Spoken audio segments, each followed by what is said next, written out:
Patrick Dixon, you observe daily life very closely. So what was last time when you really experienced something unnerving concerning marketing as a customer? Well, I think it's almost always the same thing. It's the disconnection between what the individual marketing director complains to me about in their personal life and the actions the marketing director is taking to reach his or her own customers. So can you give a concrete example? Yeah. So the marketing director is very proudly tells me that they have managed to install a state-of-the-art call center, and they've now got the response time. The time to answer the phone has gone down from 3 minutes to 1 minute, and they've installed. The robots are screening the calls, but he also tells me 10 minutes later that he wanted to kill the utility company because he phoned them up. He was so angry, they've overcharged him by €1,000, and when he got through, he got to a recorded message, and then he had to punch some buttons. So that is a paradox. Yes, a paradox. And over and over again, we see these things. So the same marketing directors that have pop-ups, or they're running SMS campaigns, or they are running YouTube adverts, which last 30 seconds before you can click them away, is complaining about these things to their husband, wife, children, anyone who comes near them. They say, I can't bear these things. How dare they force me to watch a YouTube video that I've already seen 5 times in the last 10 minutes and it lasts 30 seconds. But if you're so passionate about this, you also know that this is a very common situation, we look into the future and we know what's possible concerning marketing, but in daily life, lots of companies cannot tackle the daily challenges. So what they just need to use common sense. And here's one way to start. Go and be a customer. Buy your own stuff. Let's say you work for an insurance company. Go and buy your own insurance for your car. Try to, at least. Oh, and then make a claim. And try to make a complaint. See what happens. If you are a legal firm, okay, phone your own legal firm and say something like, I've got this huge problem. I've got a huge contract. It's worth $8 million. The heads of terms need to be signed off on the next 3 days. Can you help me? And see how many of them say yes. Or people in your own company say yes. Or they say, well, I'm not sure. Can you call back tomorrow? There's no one in the office who can deal with you at the moment. I'll try and get someone to call you back later. So I just understand what it's like, how frustrating your own business is to your own people. On stage in the main hall, you asked this question to the audience and you were surprised that there were not many hands being raised. You were asking who was a mystery shopper in your own company. Hardly would anyone. Would you say this is part of the problem, that we have a so-called neomania, focusing on what's potentially new, what's potentially great in the field of marketing, but we forget to tackle the daily business? I think that was my message. A lot of the future is changing very rapidly, but an awful lot of it is changing more slowly than we think. So it's easy to be distracted by all the noise in the media and forget the fundamental truths, which is that you have customers which are very easy to please usually. It's tiny things which generate tremendous magic and also very easy to make them angry. And you need to understand that and understand how to use the tools of the future. In this particular case, we were talking about mobile communications in order to do that. Another very small example is, if you're thinking about 20-year-olds today, I don't know any 20-year-old that uses voice calls anymore. People don't. 15-year-olds certainly don't. Voice calls are so last century, and email is crap. Who wants to use email these days to communicate anything that's really important to them personally? They don't. They use SMS or WhatsApp. On a typical project now, I might send or receive 2,000 or 3,000 WhatsApp messages. They're little things going back and forth at the speed of light with a team with a much younger age than many of the people in the conference here. So it's interesting. If I was to ask the people in the conference, how would someone get hold of you right now if one of your children had an accident on their bicycle on the way to school? How would we tell you? The answer is they would hear by SMS or WhatsApp, yeah?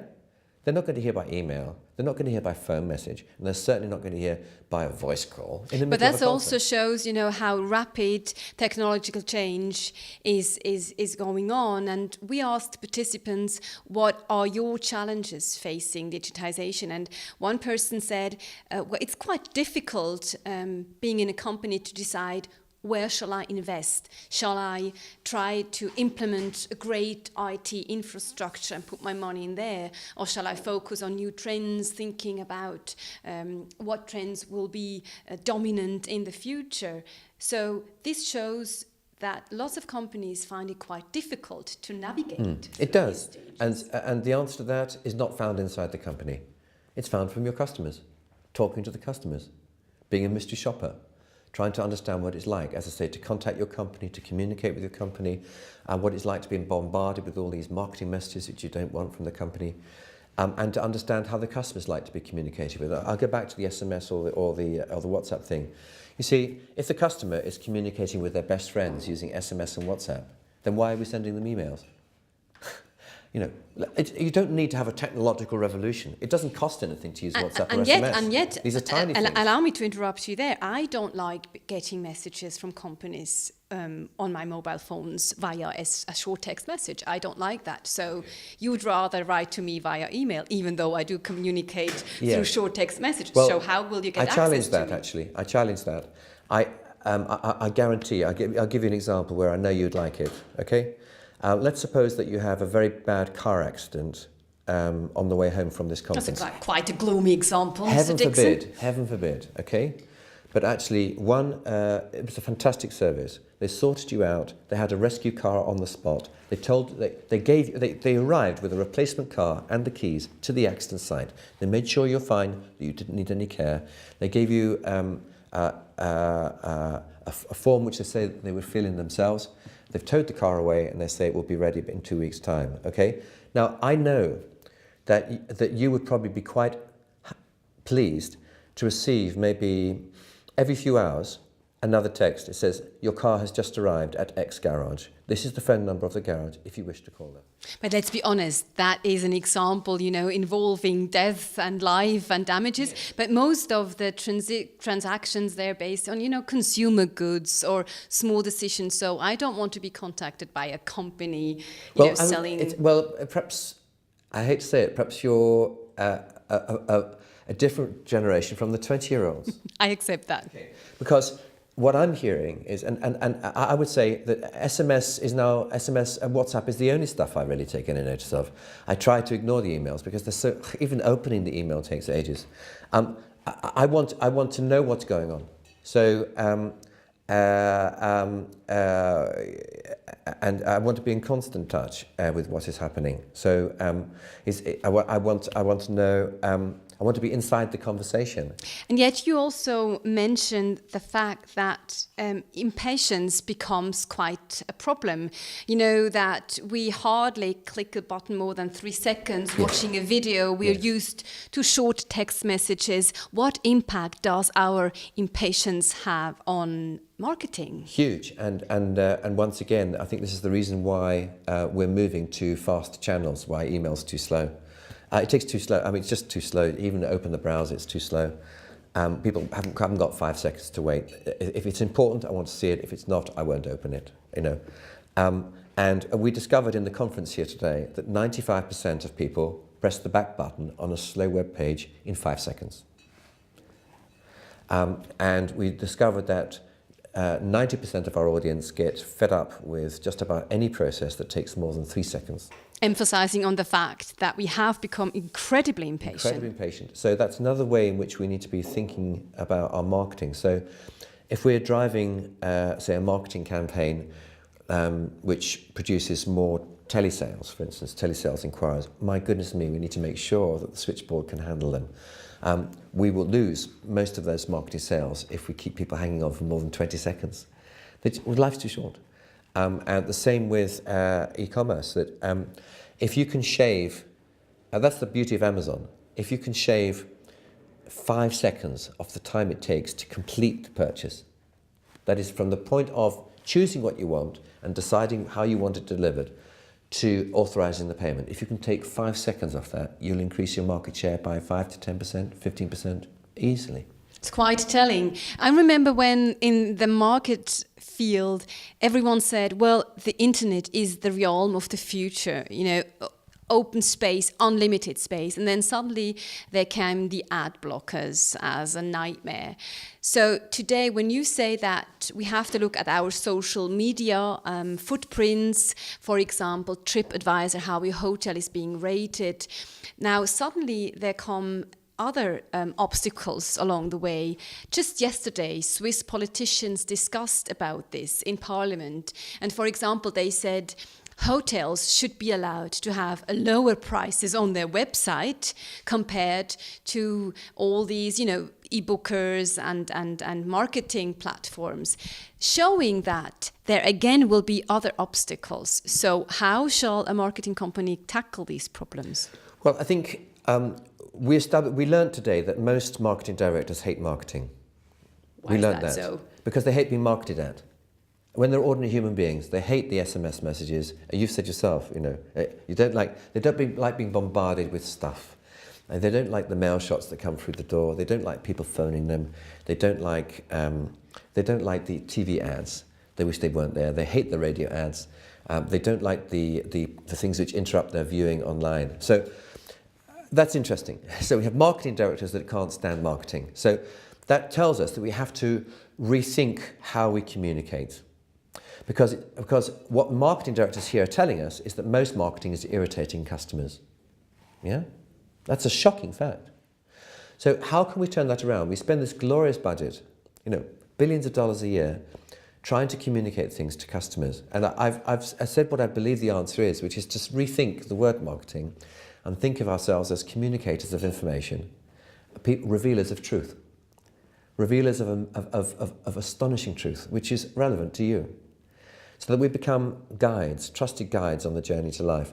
Now, this is beginning to happen with, you know, I'm constantly amazed at, you know, let's say I browse for some new bits for my yacht or something like that. And then the following week, and I've also been looking at holidays in Mallorca or something. And the following week, I don't know, I'm looking at news items. And on the right-hand side, it's a news item on Mallorca, actually, and on the right-hand side is coming an advert for the same hotel that I looked at last week. Actually, that's good, because it said, I'm still here. You didn't make your choice, did you? But just in case. Now, that's what I call, it's a narrative on the journey of life. Because in my mental journey, I'm back thinking about Mallorca again, and the system was intelligent enough to know that last week I was thinking about a holiday in Mallorca. Now I'm looking at news in Mallorca. I've got Mallorca on my brain. Actually, they're connected. So why don't we offer him a holiday again and see what happens? See, but maybe you're a special person too, because I would be annoyed again. So because to see that they've done it, that they've learnt this information about you. That someone is looking at me or thinking about me, that is already quite creepy. Well, it's already happening, and the key to it is permission. And this is why I talked about this being a trusted advisor on the journey of life. That means that I could be your personal banker, for instance, and I say, look, you know, there are two ways we can run the bank account. I can run it for free, or I can run and charge you. The free version, actually, I would recommend, because I think you will enjoy it. Let me tell you, it's when you allow me to be your advisor on your journey of life. And this is the only things I'll see. The only things I'll see is location data when you turn that on. All right? You turn it on or off. I will only see it when you turn it on for me. I think you'll find whenever you turn it on, we have fun. Try it. Because I think you'll find that you tend to leave it on most of the time because it's just so amazing. Because we've got so many partners as a bank, and we've got the most amazing buying power, and we've got so many customers who are just like you. So we've been able to buy the most amazing things that we just think will be amazing for you. We're not going to bombard you with them, but we will, if you like, just give it a try. Now, that's a trusted thing. So what you're saying is the bank knows my bank account. I have a trust with that. They know my credit card purchases because they analyse those anyway. And I'm allowing them now, when I want, to see some of my web viewing and some of my location data and I allow them to see my Uber bookings. And yet I am not as optimistic as you concerning full transparency. But just to sum up this discussion, I've often heard in the past sayings like, this is the end of marketing, we have to reinvent ourselves, trusted relationships are important, authenticity is another buzzword. So why is it different this time? As I was explaining in the conference, I've been predicting trends for 30 years now. And the reason I'm still here is because it turns out I've got a good track record. And what I would say is that in my experience with working with the boards and senior teams of the largest companies in the world for a very long time, I would say that most debates are not about what's going to happen. It's about timing and speed. The trends are obvious. An example is, by when will most new cars be electric cars in Zurich? We know it's going to happen, it's just a question of when. Now, so therefore, it is absolutely right that for years now you have been trailing a trend, which is that we need to be more thoughtful about blasting the same messages to millions of people. We need to find new ways to customize our messages, to be more personalized and more friendly and more sensitive. And now, be the mystery shopper in your own company. Mystery shopper. Now, these aren't new. I would say that they're becoming progressively more important. And for some in your conference, it's irrelevant because they have businesses which are, let's just say, I don't know, in Sierra Leone, and it doesn't apply, and they're selling steel in Sierra Leone or cement. Fine. But to others who are selling, let's say, computer games to teenagers in Switzerland right now, extremely important. So we need to recognize that for each industry, these messages, these truths, will play out at a different speed, with different timing, and with a different resonance. But the fundamental trends remain there. And I think they are not trends which are going to suddenly revolutionize the whole of marketing in the next 6 months. We are talking about a fundamental shift which will take place over the next 10 years. Thank you, Patrick Dixon. We have to come to a close. Thank you for sharing your insight. Thank you.